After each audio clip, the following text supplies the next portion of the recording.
뉴스룸을 시작합니다. 코로나19 확산의 가장 큰 원인 가운데 하나는 바로 변이 바이러스입니다. 한 번이 아니라 두 번, 세 번까지 변했습니다. 왕관을 닮은 이 돌기를 통해서 바이러스가 몸으로 들어오는데 여기에서 계속 변이가 일어나고 있습니다. 왕관의 2차 습격이라고 부르는 이유입니다. 특히 울산의 경우엔 최근 확진자 10명 가운데 6명꼴로 영국발 변이 바이러스가 검출됐습니다. 그래서 오늘부터 다중시설에서 일하는 사람들은 모두 코로나 검사를 받도록 했습니다. 먼저 배승주 기자입니다. 울산 태화강변공원입니다. 선별진료소가 사라졌습니다. 하루 종일 긴 줄이 이어지고 있습니다. 뒤에 거리두기 좀 떨어지세요. 시민들은 혹시나 하는 불안한 마음에 긴 줄을 마다하지 않습니다. 같이 일하는 사람이 최근에 밥을 먹다가 그 옆에 테이블에 이제 확진자 나와가지고 혹시 몰라서 검사하는 게 나와서 왔어요. 울산에선 최근 학교와 유흥주점, 회사 등에서 잇따라 집단 발생이 나타났습니다. 지난달에는 무려 772명이 확진됐습니다. 3월의 5배, 2월보다는 10배에 이릅니다. 지난해 전체 확진자 716명도 넘어섰습니다. 이달에는 닷새 만에 141명이 감염됐습니다. 미안하죠. 어디 놀이동산이라든지 애기 좋아하는 곳에 가면 좋은데 또 확진자도 많고 하다 보니까 어디 사람 많은 데 가지도 못하고. 특히 영국발 변이 바이러스가 심상치 않습니다. 최근 6주간 확진자 검체를 검사한 결과 10명 가운데 6명에게 변이 바이러스가 나왔습니다. 현재까지 울산에서 영국발 변이 바이러스 검출자는 모두 76명으로 나타났습니다. 불안한 마음이 너무 크니까 다 같이 나왔는데 그래도 검사 받고 나니까 조금 불안한 게 덜한 것 같기도 하고. 급기야 울산시는 콜센터와 유흥시설 등 다중이용시설 종사자에 대해 오는 14일까지 선제 검사를 공고하는 행정조치를 발령했습니다. 우리는 현재 최대 위기 상황에 처해 있습니다. 영국 변이 바이러스는 지금 잡지 못한다면 4차 유행으로 진행을 막을 수가 없습니다. 시는 5월 가정의 달이 추가 확산의 도화선이 될 수 있다며 가족 친지 모임을 자제해달라고 당부했습니다. JTBC 배승주입니다. 변이 바이러스는 우리나라에 들어온 지 5개월 만에 이렇게 지역사회에 깊숙이 파고들었습니다. 방역 당국의 조치도 역부족이었습니다. 그럴 수밖에 없었던 이유를 최승훈 기자가 취재했습니다. 지난해 12월 13일 영국발 변이 바이러스가 처음 우리나라에 들어왔습니다. 방역 당국은 열흘 뒤 영국과의 항공편 운항을 중단했습니다. 지역사회로 퍼질 가능성은 낮다고 했습니다. 우리나라에서는 모든 해외 입국자에 대한 기본적인 그런 지역사회로의 유입을 차단하는 조치는 진행을 하고 있는 상황입니다. 하지만 약 한 달 만에 지역사회로 번졌습니다. 허술한 자가격리 때문이었습니다. 아랍에미리트에서 온 외국인이 집에서 격리하다가 가족들에게 옮겼습니다. 그 가족들을 통해 모두 38명이 변이 바이러스에 감염됐습니다. 결국 영국 변이 확진자는 4개월 만에 1,344명으로 늘었습니다. 이 중 1,070명이 국내에서 감염됐습니다. 남아공 변이도 작년 12월 말 처음 들어왔습니다. 2달 만에 지역사회로 퍼졌습니다. 방역당국은 어떻게 퍼졌는지조차 명확히 파악하지 못했습니다. 직장이라든지 지역사회 활동 중에 혹시 전파가 가능하지 않았을까, 그럴 가능성을 배제 또는 가능성을 확인하기 위해서 검사하는 과정 중에 확인이 됐고요. 미국 캘리포니아 변이는 416건이나 발견됐지만 기타 변이로 보고 접촉자 추적도 하지 않고 있습니다. 거리두기라는 게 조치를 올린다 하더라도 사실상 변이 바이러스의 증가세를 늦추는 것뿐이지 사실 이걸 근절하기에는 이미 틀린 거죠. 해외 입국자의 자가격리 지침은 최근에서야 강화됐습니다. 남아공과 탄자니아에서 온 입국자는 반드시 집이 아닌 시설에서 격리하게 했습니다. 방역당국의 한 발 늦은 조치가 변이 바이러스가 들어오는 문을 열어준 셈입니다. JTBC 최승훈입니다. 변이 바이러스가 무서운 건 빠른 전파력입니다. 면역을 뚫어내는 힘도 강합니다. 백신을 맞는 속도보다 더 빨리 또 더 넓게 퍼질 수 있다는 겁니다. 백신을 맞았다고 해도 감염될 수 있습니다. 이어서 성화선 기자입니다.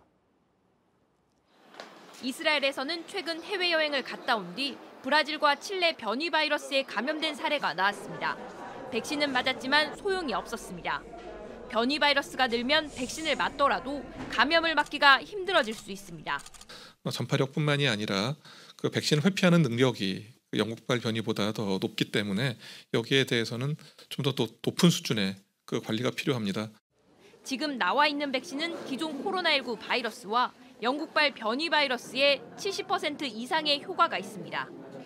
하지만 남아공 변이 등에는 효능이 뚝 떨어집니다. 아스트라제네카는 10%, 노바백스와 얀센은 50%대로 낮아집니다.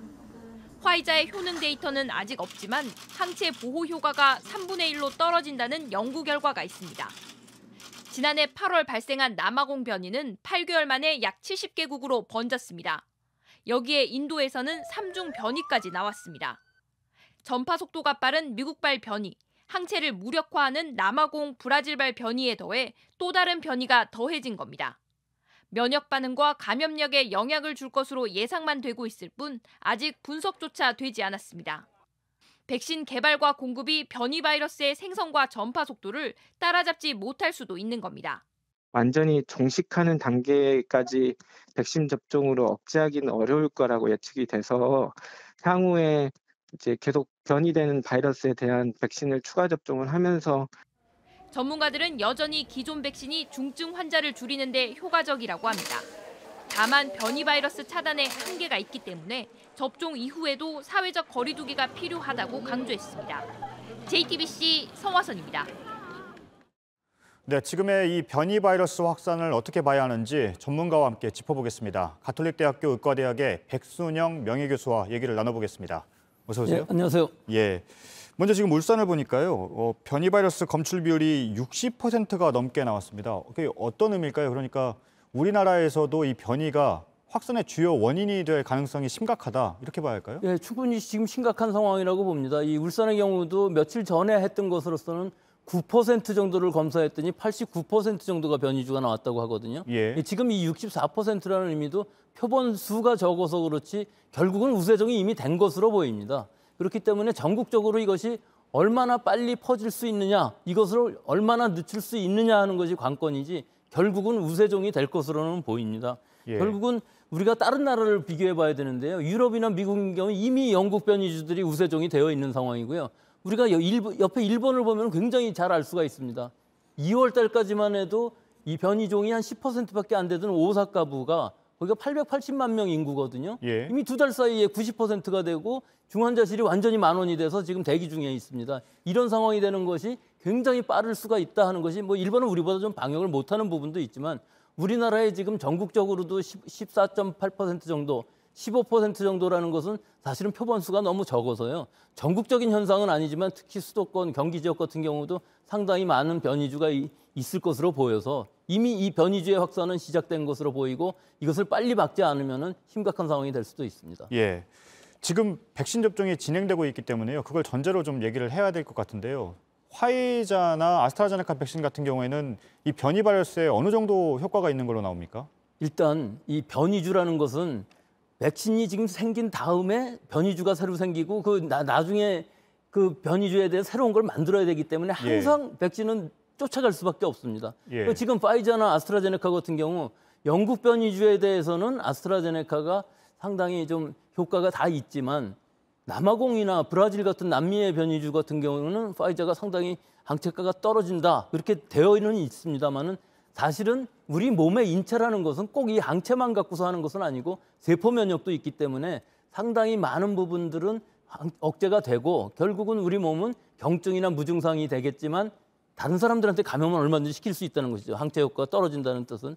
그런데 이 변이주로 끝나는 것이 아니고 지금 아까 보도에도 나왔습니다마는 인도 변이주 같은 경우에는 남아공의 변이주와 또 캘리포니아의 L452R이라는 이 면역 회피를 할 수 있는 기능을 가진 두 개가 한꺼번에 들어있거든요.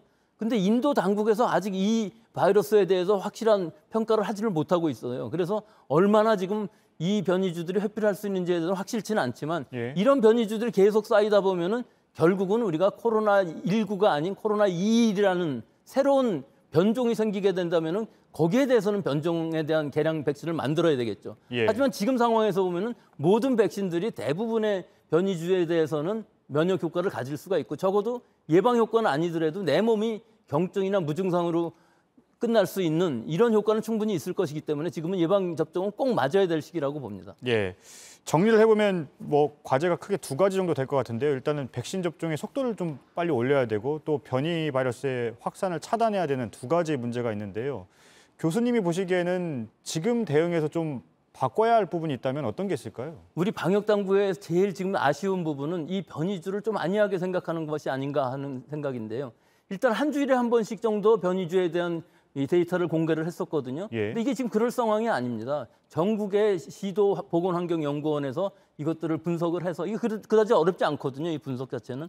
그래서 전국적으로 얼마나 퍼지고 있는지 모니터링을 적어도 40~50% 정도 할 수 있어야 됩니다. 근데 지금 그렇게는 하고 있다고는 합니다. 아직 발표는 하고 있지 않지만 일단 기술은 이전하였다고 하니까 전국적인 현상이 어느 정도 되는지를 확실하게 우리가 알고서 이 변이주에 대해서는 빠른 진단과 빠른 격리, 즉 밀접 접촉자가 아닌 일상 접촉자라 할지라도 관리를 잘해야 되는 부분들이 있거든요. 그래서 이런 부분들을 빨리 진행시켜 나가면서 최대한 억제를 하면 우리나라는 아직도 찬스가 많은 것이 지금 5월 27일부터 6월 19일 사이에 60세에서부터 74세에 접종을 시작하고 완료가 되기 때문에 6월 말까지만 이 확산을 확실하게 억제를 한다면은 그 이후에는 뭐 변이주가 좀 나온다 할지라도 사실은 큰 피해는 없을 수 있습니다. 즉 눈에 띄게 위중증 환자, 사망자가 줄어들 수 있는 상황이기 때문에 가능한 한 신속하게 이 목표를 달성해야 되는데 목표는 이 아스트라제네카 백신, 파이자 백신이 수급이 과연 제때, 제 시간에 들어오고 또 한 가지는 우리 국민들이 그 수용성이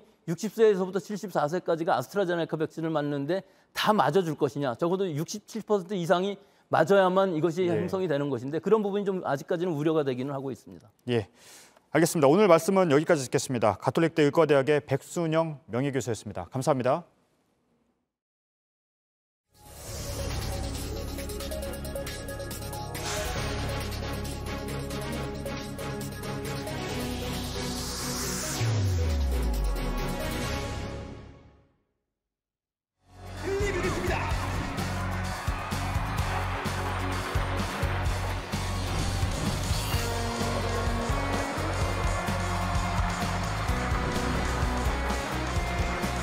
어린이날을 기념하여 블로깅스가 어린이 여러분께 특별한 선물을 준비했습니다.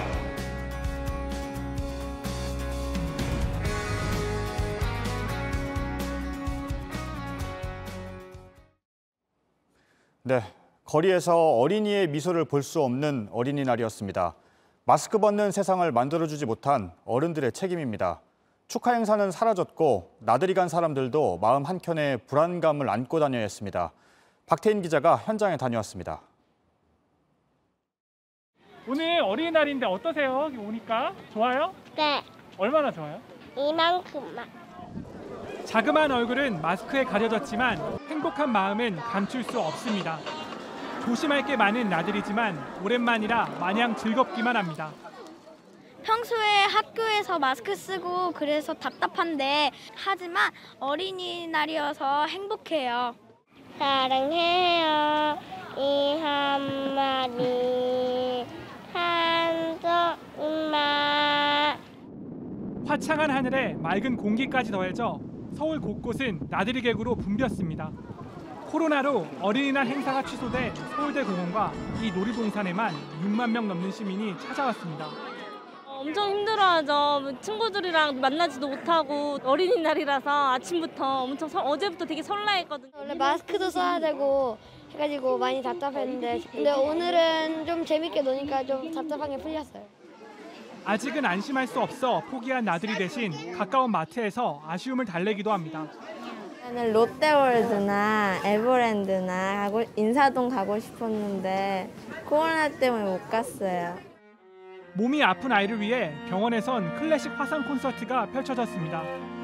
환우분들도 좋아해 주시고 그런 마음으로 음악회를 발구하시는 분들도 많고 근데 밖에 나오시지 못하니까 모두가 내년엔 코로나 없는 어린이날을 맞이하길 바랐습니다. 내년에는 꼭 마스크 벗고 나갈 수 있기를 바라면. JTBC 박태인입니다. 어른들은 이렇게 아이들에게 마음껏 뛰어놀 수 있는 어린이날을 만들어주지 못했습니다. 되레 아이들에게 부끄러운 소식은 끊이지가 않습니다. 방역 지침을 어긴 유흥주점의 문을 망치로 부수고 들어갔더니 그 안에 53명이 있었습니다. 단속을 막으려고 몸싸움까지 했습니다. 김태영 기자입니다. 죄송합니다. 여기 계신 분들 그대로 가만히 계시면 방 하나씩 들어가세요. 어젯밤 10시쯤 경찰과 구청 단속반이 큰 망치로 닫힌 문을 부수고 주점으로 들이닥칩니다. 단속을 막으려는 주점 관계자와 몸싸움도 벌어집니다. 이렇게 하면 공문처럼 혐의만 실패합니다. 테이블마다 술과 안주가 놓여있고 손님과 종업원들은 다닥다닥 붙어 앉아 있습니다.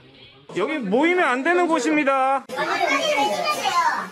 서울 서초구에 있는 이 술집은 지난 1일에도 집합금지 명령을 어긴 혐의로 단속됐지만 불법 영업을 계속해온 것으로 드러났습니다. 사전에 예약한 손님만 받는 이른바 회원제 형태로 몰래 영업을 해온 겁니다. 이날 경찰은 손님과 직원 등 53명을 감염병 예방법 위반 혐의로 적발했습니다. 단속 과정에서 경찰관에게 욕설을 하고 폭행한 손님 1명은 공무집행 방해 혐의로 현장에서 체포됐습니다. 주변 상인들도 이 술집에 사람들이 들락거리는 모습을 자주 목격했다고 말합니다. 밤 10시 이후에 유흥업소 손님분들이 계속 왔다 갔다 하는 걸 제가 목격했습니다. 한 분 한 분씩 나와서 맘보는 분도 계시고. 경찰은 지난 2일까지 한 달 동안 집중 단속에 나서 감염병 예방법과 식품위생법, 성매매 처벌법 위반 등 600여 건을 적발했습니다. 서초구청은 적발된 손님과 업주, 종업원에게 과태료 처분을 내리기로 했습니다. JTBC 김태영입니다. 지금 걱정이 되는 곳은 백화점입니다. 서울의 대형 백화점 2곳에서 잇따라 확진자가 나왔습니다. 지하 식품관에 있는 매장의 직원들입니다. 바로 옆에 푸드코트가 있기 때문에 우려가 더 큽니다. 윤재영 기자입니다. 롯데백화점 본점 지하로 내려가는 에스컬레이터입니다. 식품관 문을 닫는다는 안내문이 붙어 있습니다. 이곳에서 식품관 판매원 9명이 확진됐습니다. 첫 확진자는 지난 1일 나왔습니다. 직원 약 150명을 검사했더니 8명이 더 나왔습니다. 백화점은 방문자 명부를 의무적으로 적어야 하는 시설이 아닙니다. 그래서 누가 다녀갔는지 찾기가 쉽지 않습니다. 이 때문에 방역당국은 어제 지난달 25일부터 이달 2일까지 식품관 안에 있는 신선 슈퍼매장을 갔던 사람은 검사를 받으라는 안내 문자를 보냈습니다. 백화점 측은 이미 지난 3일 식품관 영업을 중단했습니다. 하지만 방역당국이 문자를 보내고 나서야 홈페이지 등에 공식적으로 알렸습니다. 왔다 갔다 하시는 분들 보실 수 있게 고지를 나와서 고지를 했습니다. 중대본에서 발표하는 거 보고 좀 저희가 홈페이지까지 고지를 해서 알리는 게 좋겠다고 생각이 들어서. 롯데백화점 본점은 내일 하루 문을 닫고 전체 직원 3,700여 명을 검사하기로 했습니다. 신세계백화점 식품관에서도 계산원 2명이 감염됐습니다. 이상 징후 있을 때 저희가 이제 바로 퇴근을 시켜서 밀접촉 진짜로 구분된 분들도 전부 다 지금 저희가 다른 사원분들로 교체했거든요. 방역당국은 추가 확산 위험은 낮다고 설명했습니다. 모든 백화점들이 기계식 환기를 하고 있기 때문에 주기적으로 하루 계속해서 어떤 환기가 작동되고 있다. 하지만 전문가들의 의견은 다릅니다. 굉장히 위험한 곳이에요. 푸드코트에서 식사를 하시는 분들이 또 매장으로 오기도 하고 밀폐된 지하 공간이잖아요. 지난 3월에도 더 현대서울백화점에서 확진자가 2명 나오고서야 입장 인원을 제한하는 등의 조치가 내려졌습니다. JTBC 윤재영입니다.